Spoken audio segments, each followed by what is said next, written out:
Hey everyone, we're just going to go under the vehicle and I'm going to show you how awesome this rust prevention and maintenance program I did recently in some of the recent videos on maybe both of the YouTube channels, how well it's working, how good it's looking. But just for a minute before we do, I just want to remind everyone this vehicle's getting ready for another trip, which means eventually we're going to be closing up shop to finish up work, to restock parts, to do the maintenance, all that sort of thing. So if you're in Australia and you want to get one of our kits, your best days, because Monday there's a public holiday in June. I think it's the 17th and the 24th are Mondays at 7:30 a.m. They're your best chances to get any of your parts kits. So you've got a bit of time to get yourselves organized. Send that text message Monday morning, 7:30, 8 a.m. We'll get the parts sorted out for you, because I just don't want you to be disappointed when we're closed up. Doing our maintenance, can't help you with anything, restocking parts because we sold out, it's out of control, and then we're going to take a little trip as well, you know. So bada bing, bada boom, have a look at this vehicle, awesome. Hey everyone, I've put the car up just to install this. If you don't know the story, I'll tell you quickly in a minute, but while I was putting it on the hoist, I thought people might want to have a look at the vehicle since the trip, after the cleaning and after the bit of painting and the bit of lanolin.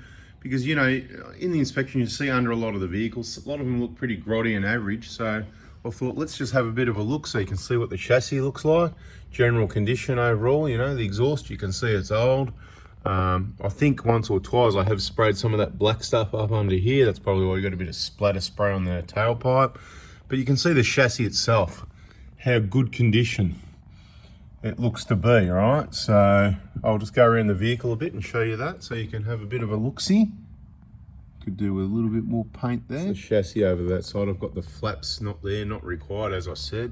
Looks like there's been a little bit of paint up there as well. I think this part up here just gets dirty again, because you can see that's painted with some of that, you know, that underbody sort of spray or whatever. But see, it's not dry and rusty and corrosive looking. Alternator's a couple of years old now, genuine. Turbo, about a year or 2 years old, probably a couple of years old as well. There's nothing wrong with it, just change it as prevention, keep it reliable. You really can't expect cars with 400,000 Ks plus to just not need anything, right? And just get out there and hope it's not going to let you down. But see the condition of the chassis overall. That's where the guard cracked.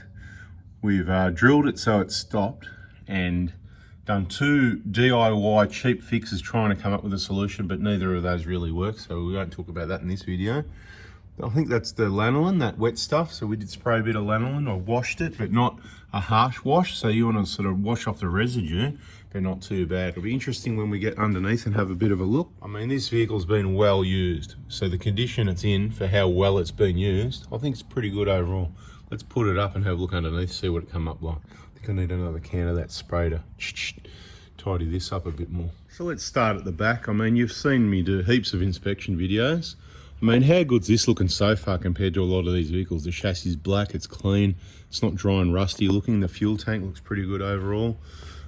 Chassis up there, the diff, the rear of the diff, you know, try not to get on the calipers and stuff like that. But I'm not spending hours on this. It's just a quick, you know, it's a bit of paint, it's a bit of lanolin, it's a bit of a cleanup, bit of prevention. Keep it looking good. We'll just move along a little bit.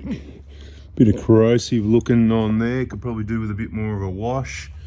That fuel filter got done when we did the maintenance. You can see we've re-zip tied, I think that was all in another video, we re-zip tied those boots for those monotubes. This vehicle's ready for another trip. It's all lubed up, ready for action, right? But see, I just want to sort of see what I mean, how it's kind of like, it's got a layer of protection on it, right?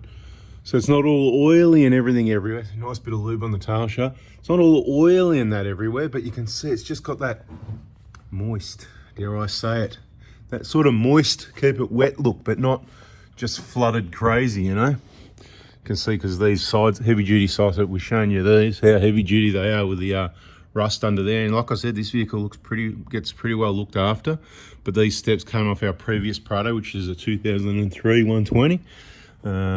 You know, swapped it over in 2014, I think. So they're probably 2011, 12 model steps. So they're about 13 years old. So that corrosion from that salt coming through the chassis there, right? That's not good. This is this salt crap you get out on the Simpson when you cross those salt lakes. So it needs more water. We need to wash all that salty stuff off. We don't want that there, right? So it's about to get another bath underneath. But you can see it's not rusty, corroded. It's not like one of these mine vehicles. It's not like a saltwater vehicle that lives on salt water. You can see overall the condition, everything's really good. But if I spot, you know, like that, it's getting a whole heap of water in these holes here in this chassis. But you can see it's not like it rusted out or anything like that. But this is why, because I'm looking at it and I want to show you guys so that you go, rightio. See these holes in the chassis? Stick the damn hose in there and flood it out, right? We got water tanks in there. I just quietly collect a bit of water, so you know, run the pump when the solar's pumping and all that. So it's all free water and free new brakes. Look at that, LSI rotors and the genuine pads from them. Beautiful. Drive shaft's good. It's not like an inspection or anything, but hey, start oozing a bit at the end of the boot, is it? And so what? Who cares? Keep driving, mate. Another 100,000 Ks. Right, I just want to give you my sort of attitude on this sort of thing, right? Look at a bit of that oily lanolin up there, so don't think your shock absorber's leaking. It's not that, or it could be, look at all this grease. So, you know, that might get some maintenance one day. The split is starting. These were done at 250K. It's nearly at 450 now, so 200,000 Ks. Not bad, considering it gets used. See, but the splits are starting. But that's nothing to worry about. Just keep an eye on them, and just remember, every time you're bouncing over speed humps, or big, you know, road damage and that sort of thing, it's adding wear and tear. But I just wanted to show you the general condition. Now, I'm going to change this heat shield. One nut there. The one at the back's ripped off. That's that one there. I think there's another one, this one here. So 3 nuts. I'll be able to get that out and replace that heat shield. Not a big deal. It could have stayed like that forever, right? It just absolutely could have. That does the job. It's fine. It's not going anywhere. It doesn't make any noise. But because I'm OCD problems again, I'm just changing it out, all right? Okay, so old one, new one. You can see the problem there. Not a big deal. Like I said, it was doing its job still, full length and all of that, but just OCD. I had to put a new one on. Nice dirt shower, taking it all off. Quickly, this is what it looks like up here. I put a bit of mud on the bolts because they weren't corroded, but they were a little bit tight. So I thought, well, yeah, copperese, a bit of mud on those because it's clay based, right? So a bit of mud, there's the mud, just to help with any corrosion, which obviously didn't need because it's got that awesome coating on there already. You can get to it without taking the cat off. Although this one was a bit tight, I couldn't get a single hex socket on it and I wanted to. So rather than pull all this off, I risked it with a spanner, sort of a bit of a long one, the snap-on one, and it just came without slipping, so lucky. Let's get it back on. And you know I couldn't help myself. I had to get the inox and spray that on there straight away. Right, there it is. Right, bang, 1, 2, 3. You can see that copperese there doing its job, oozing out, beautiful. Bit of mud, and ready for the next stick on the next trip. Just unlucky how that got caught up in it. They must have got caught up. You can see where it went in. You can see the marks there. Witness marks, right? Boom, up here and got in there and just got caught up. So unlucky. So I don't know why that, but anyway, that's the video, people. Just wanted to show you changing that. Why I changed. If you want to see what happened, get on another YouTube channel, 4x4 Adventures. Catch you there. See ya.